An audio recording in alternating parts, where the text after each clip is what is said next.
Hi everyone, hope you're doing well.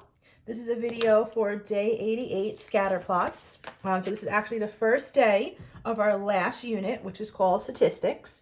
And a lot of what we do in this unit over the next couple of weeks, you're going to see again in ninth grade. So we're going to consider this like one of our ninth grade units, but it is one of the last units I teach you the whole entire year. It is the last unit. And today's lesson is scatter plot. So at this point, you should have already watched the scatter plot video that I put in Edpuzzle, okay? And that's going to help hopefully visualize a lot of what I'm talking about. So again, all this is found on my website, mrsrumbos.weebly.com, and that's where the homework is as well. And don't forget to post that onto Google Classroom so you get the credit. And all the Edpuzzles are through Google Classroom as well now. All right, so here we go. Last unit, so exciting. All right, so we're going to talk about scatter plots. And again, you already heard this in the video. A scatter plot is a graph that plots the values of two variables as ordered pairs. So by variables, they're not talking about X and Y, even though you do plot them on an X and Y axis. They're basically talking about like two categories or two units, like, you know, study time and grades, or temperature and how much ice cream you eat, something like that. You can then analyze the scatter plot by examining how closely the points come to forming a straight line. Example, the following table shows the number of passes Brad attempted and completed in 16 football games. So attempts and completions, those are considered his two variables. So this is what a scatter plot looks like. Basically, it's just a bunch of dots that you don't connect. That's the big thing. Don't connect the dots, okay?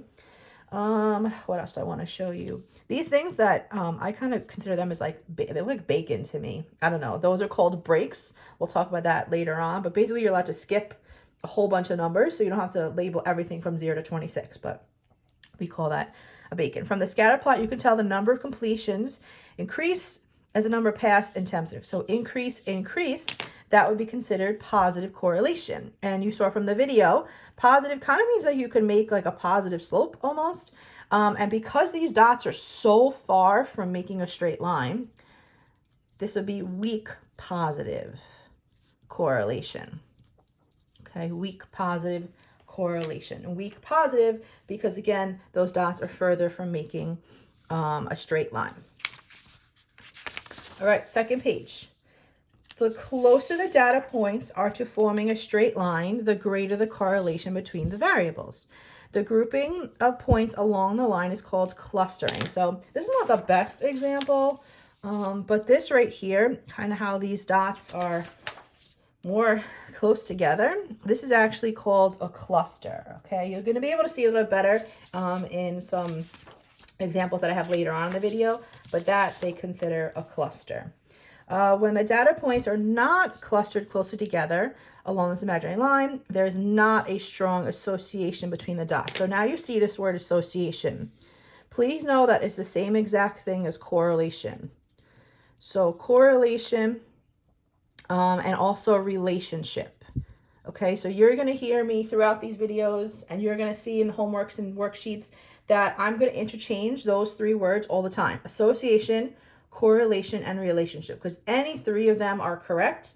And I don't know what your teachers are really going to use next year. They should use correlation, but association is also used a lot.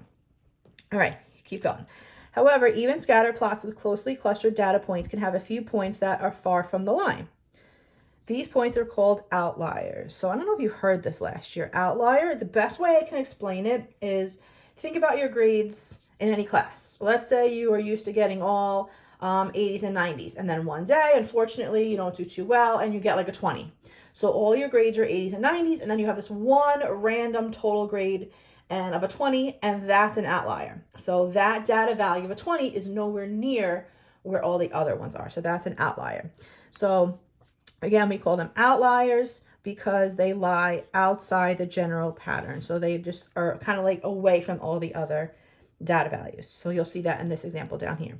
Plotting data points in a scatter plot helps identify outliers because the outliers will visibly stick out from the other data points. So next year, you're going to learn in ninth grade, actual example, or I should say formula, how to figure out an outlier. All right, the following table and scatter plot shows the number of hours 16 students study for a test. So there's your first. So studying is your first variable. And number of questions they got right. So there's your second variable, two variables. So questions right, hours studied, and then this is what it looks like. So you can kind of see that you can kind of draw a line like this, I would say, and that would be positive. I would say that these dots are all pretty close to that line, so I would call this strong positive correlation. Okay. What else do I want to show you? I want to show you, oh, these probably these 2 points right here. So the data points are mostly clustered together in a line that extends from 80 to 39.5. However, there are 2 points that are far from this line, 22 and 8.5. So that's this right here. And then 26 and 2.5. That one is right here. So this would be considered your outliers. So this is an outlier and this is an outlier because all of these dots are pretty close to this line that I drew, which I probably didn't draw it perfectly, and those ones are not. So those ones are considered outliers, so they're a little bit further away from what's plotted. All right, next page. All right, little vocab. Bivariate, remember, bicycle, to, that's what you want to think of. So bivariate data is data involving 2, that's important, different variables. And again, we're not talking X and Y. We are talking like how long you study and your grade, which may have a relationship with one another. So basically that means you are going to compare 2 items and one thing might make the other thing happen, but maybe it doesn't. So they may have some sort of correlation and maybe they don't. So these are examples of bivariate to help you kind of have this make a little more sense. So the number of hours a student studies versus his or her final examination scores. So number of hours and scores are the 2 things you're comparing. So 2 by 2. Lowering cholesterol, lowering the risk of heart disease. 1, 2. And notice you see this word verse. That's like comparing them. The number of female in computer science versus their scores in math. So 1, 2. So the number of females versus the score. So there's your 2 things you are comparing. Again, bivariate, data involving 2 different variables. Basically, again, you're comparing them, which may have a relationship. So they may be that one thing's causing the other, and maybe just a coincidence. All right, so let's try an example of you trying to pick out a bivariate. So which situation should be analyzed using bivariate? So you're looking for the one that is comparing 2 different things. So Miss Salem keeps a list of the amount of time her daughter spends on her social studies homework. B, Mr. Benjamin tries to see if the student's shoe sizes are directly related to the heights. Mr. DeStefan records his customers' best video game scores during the summer. Mr. Chan keeps track of his daughter's algebra grades for the quarter. So which is the only one there that actually compared 2 things? Well, that should be choice B. Shoe sizes versus their height. So that all it is just comparing 2 things. All right, correlation association. I've kind of already said this before when I wrote it right here. So this is just a relationship between events. And most specifically for us, it's going to be 2 events because it's bivariate.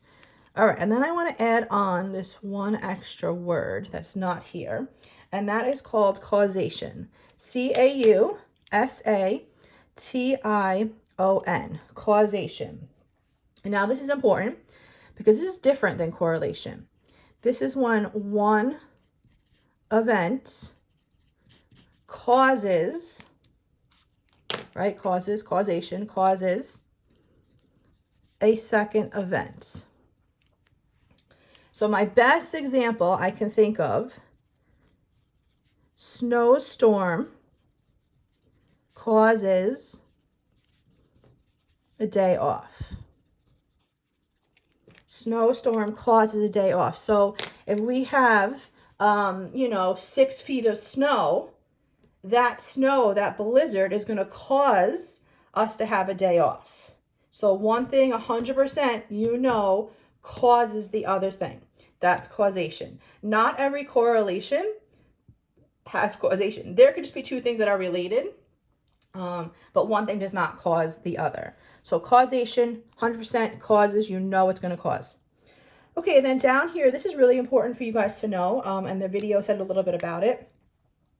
So I want to go over positive versus no correlation versus negative correlation, okay? So positive is when you can, look like making positive slope. So when, think of slope dude, he's skiing uphill. Strong is when it's closer to making a straight line. Weak, the dots are further away from that straight line, okay? Positive correlation, both data sets increase together. So they both increase together. Then you have one where you can't tell if it's positive or negative. They're just random dots all over the place. Again, that's your no correlation. Changes in one set do not affect the other, okay? So there's no relationship. There's no causation. All right, and then the last one, your negative correlation, as one data set increases, the other decreases. So this is where you could, basically make a negative slope. Think of slope dude skiing downhill. And this one, the dots are further away from the line, so that makes it weak. The dots are closer together, that makes it strong. So it's really important that you guys know whether it's positive or negative or none, and then if it's strong or weak. So strong, closer together, weak, further apart. All right, so we're going to practice with that on the next page. So it says for questions 1 to 4, write whether each scatter plot shows positive, negative, or no association. Remember, association also means correlation. And if it helps, you can kind of think of slope. It doesn't really work for the no correlation, but it definitely works for the positive and negative. All right, so association. So if you notice, all the dots are all over the place. Again, association means correlation. Because they're all over the place, we would say no correlation. All right, what about this one? It's definitely not all over the place. You could definitely tell. Hopefully you can tell that that's positive. Okay, number 2. Even though this one's a little off the line, you definitely can tell that this is going to be positive. Okay, it really has to be all over the place to be no correlation. Because remember, it could be weak. Okay, so some people might, look at this one and say, oh, well, that's no correlation. But no, that technically is weak. They are all kind of going up in this positive. This is no correlation. So you'll really be able to tell the difference. And then this one, you hopefully should be able to tell that this is negative. All right, next page. So now we're going to talk a little bit about what the video said about linear and nonlinear. And you know this from our functions unit. So nothing changes with linear and nonlinear. But now it's just going to be random dots. So linear was your line, and nonlinear was not a line. Remember that association is the same thing as correlation. All right, most scatter plots where the variables have a strong association, so strong association, follow a straight trend line. So that's going to be important vocab for us.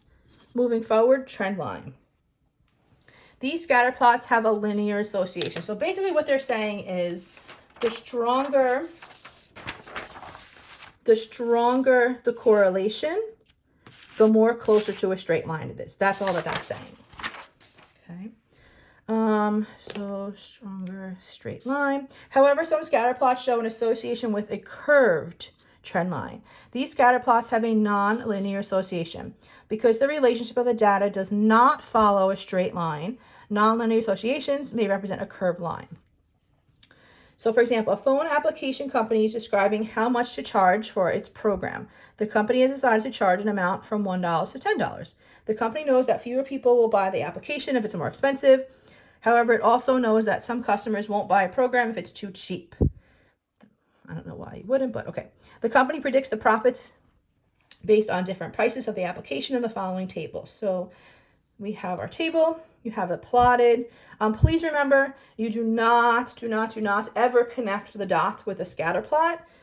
What I've been showing you here is just to show you like what it would kind of look like. And again, they're just trying to show you how this is indeed a non-linear, but we never connect it. We would just kind of like imagine doing this in our brains, I guess, in our minds. There is an association between the cost of the application and the profit that makes the profit the company expects to make based on that cost. At first, the company makes more money based on the higher, so that's your positive. But at some point, the profit begins to decrease. The trend line is formed upside down U. There's an example of non-linear. So again, we don't normally connect the dots. They're just trying to show you that these dots do form a non-linear association. Okay, practice. For each scatter plot, describe the association shown as linear or non-linear. If no association is shown, state that. If association is linear, we're going to say if it's positive or negative. So again, if there is no correlation, no association, you can't make the line. Notice I didn't draw it, so that would not be linear. So the first one, the dots, well, there you go, are all over the place. So that is no correlation. And because it's no correlation, you cannot tell me if it's positive, negative, linear, anything like that. So no correlation, dots are all over the place. So that's it, yeah. All right, number 2, you could definitely tell that this is going to be positive. So positive correlation. And you can tell that these, even though you're not supposed to connect them, you can tell that these dots are close to forming a straight line. So we're going to say linear. I want to point out these little breaks again right here. On the first page, I said some of them look like, to me, like bacon. This is really the proper way to write it. It's kind of like this. Again, it's just a way that you're allowed to skip a whole bunch of spaces without having to label everything. All right, 3 and 4.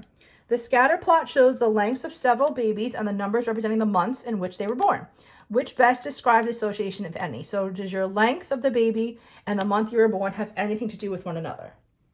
So dots are all over the place, and that is no. And that kind of makes sense. That's real life. Just because you're born in June doesn't mean that you're going to be longer than a baby born in November, something like that. Number 4, the scatter plot shows the ages of appliances and the cost of repairing them. Which best describe the association, if any? So I think you can kind of visualize and tell that this definitely is positive. Negative, no association, non-linear, no. Okay, good. All right, next page. So this whole entire thing is just this one question, okay? So a floral delivery company conducts a survey to measure the effect of workers' experience on a productivity. Tell whether the scatter plot appears to be linear or non-linear. So remember, that's your line, and that's not a line. Describe any clustering. Remember, that's way back from the beginning. That's the grouping. You're going to see a bunch of dots grouped together. And then outliers does not belong, not by the others. Not by the others. All right, so linear or non-linear. Is there any grouping? Which one does not belong? Okay, so hopefully you can tell that this is definitely going in this kind of curved pattern. And hopefully you can also see this random dot over here. This random dot is going to be your outlier. All right, so that's 2 out of 3. Grouping, clustering. See how these are basically close together versus further apart? That's going to basically be your clustering. So let's see if anything kind of says that. So the pattern of association appears to be linear. So linear is no good. So A is out right away. So does anything else say linear? This says nonlinear. This says nonlinear. This is linear. All right, so D is out and A is out. So we know it's nonlinear. So there appears to be clustering of the data between points 6 and 7. Before that, the results are less clustered. So 6 and, sorry, that's Roxy. Roxy. So between 6 and 7, there tends to be no clustering at all. Roxy, be quiet. Okay, so there appears to be no clustering at all. These are definitely more spread out. So that's going to be no good, but let's just check this one. There appears to be clustering data between 1 and 2. So 1 and 2, that's what I had circled before. That's going to be your clustering. So that is good. We know B is out. After that, the result, okay. And 675, is that your outlier? 75 is your outlier, Roxy. Okay, good. So that is good. All right, so last question. It looks just like the other one. Okay, so let's see. So a book club has 25 members. The scatter plot compares the number of books read to the total number of pages read for each club member. Tell whether the scatter plot appears to have, so same exact thing, linear, nonlinear, pattern association, any clustering, and any outliers. So just like the previous one. Linear, so a line versus not a line. Are any of the dots grouped together? And outliers, any of them not seem to be like the other. So definitely stop the video really quick, try to figure it out, and then come back and see how you did. All right, so now that you have started up again, let's see how you did. So this is definitely, to me, looking like it's making a linear pattern and positive correlation. Okay. One thing I want to say on the other one, when you have a nonlinear, it could definitely go from positive to negative. Okay, that's kind of what the other one was showing with the curve. Okay, that could go from positive to negative. All right, so what else? Any clustering? I guess these are kind of closer together. So maybe this is your cluster, and then this right here is definitely your outlier. So your outlier, your clustering. All right, so let's see what says that. So the pattern of association appears to be linear. That's what we want. There appears to be clustering the data points between 12 and 14 books. So books read, 12 and 14. Yeah, that works. After that, less clustered, the point 6, 800, 6. Yes, very good. So if you chose A, you chose the right answer. All right, so that is scatter plots. Sorry about Roxy barking. All right, hopefully this helps. And don't forget to post it on Google Classroom. And have a great day.